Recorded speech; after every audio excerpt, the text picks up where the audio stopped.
There's so much more I could ask you, but just tell us, how long does it take to rewire, to change bad habits? Because as I'm listening to you, I know that I've got some bad habits and that I need to work on, and I'm going to be rereading this book. Good. And I think so many of our listeners will be as well. So how long does it take? And give us some encouragement. Well, it's really not that difficult. This is the whole thing. Our brain, it does what our mind does. Our mind and brain are separate things. So whatever you decide with your mind will then rewire your brain. So all these bad habits, bad eating patterns, the modern American diet taste that we get used to, you're going to withdraw from them. Yeah. It's more addictive than cocaine and heroin, the modern American diet. Wow. So you would go through withdrawal from heroin, you will go through withdrawal, headaches, etc.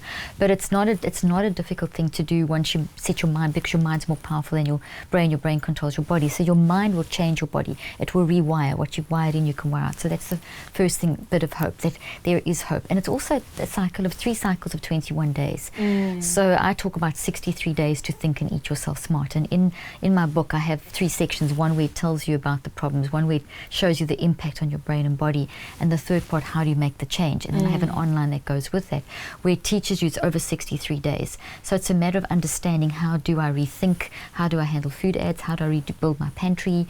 What do I do? So it's really within, honestly, it's 3, 6, 9 weeks, one can have a complete and utter change in your body, your pantry, and the difference, and in children's behavior. Most kids these days that are being referred for learning issues, when you manage the diet, those drop away, concentration, attention, because immediately that food goes across the blood-brain barrier into your brain, and it starts shrinking parts of your brain and putting like glue-like blobs, just for the sake of making science easy, like glue-like little blobs where the brain fires. It affects the electrical chemical balance. So cognition, memory, all these things are impacted, and if you don't deal with it, it's long-term impact.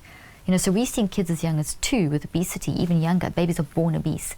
So the way we eat as parents impacts our kids too. So we literally almost have to rewire what even your great-grandfather has affected. So fathers affect girls. So it's no one's, the patterns pass through the bloodlines. So we need to think of our generational impact.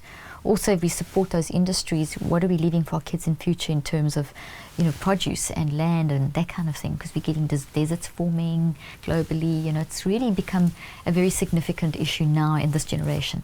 And our kids are really going to be impacted. By the time our grandchildren are here, if we don't make some significant changes, there's going to be a massive food issue, and diseases are increasing. And I don't think God wants that for us. I mean, that's not what He came to give us, life abundantly. Yeah. So we have to take responsibility for biological needs, which is a need. We have to feed, we have to eat.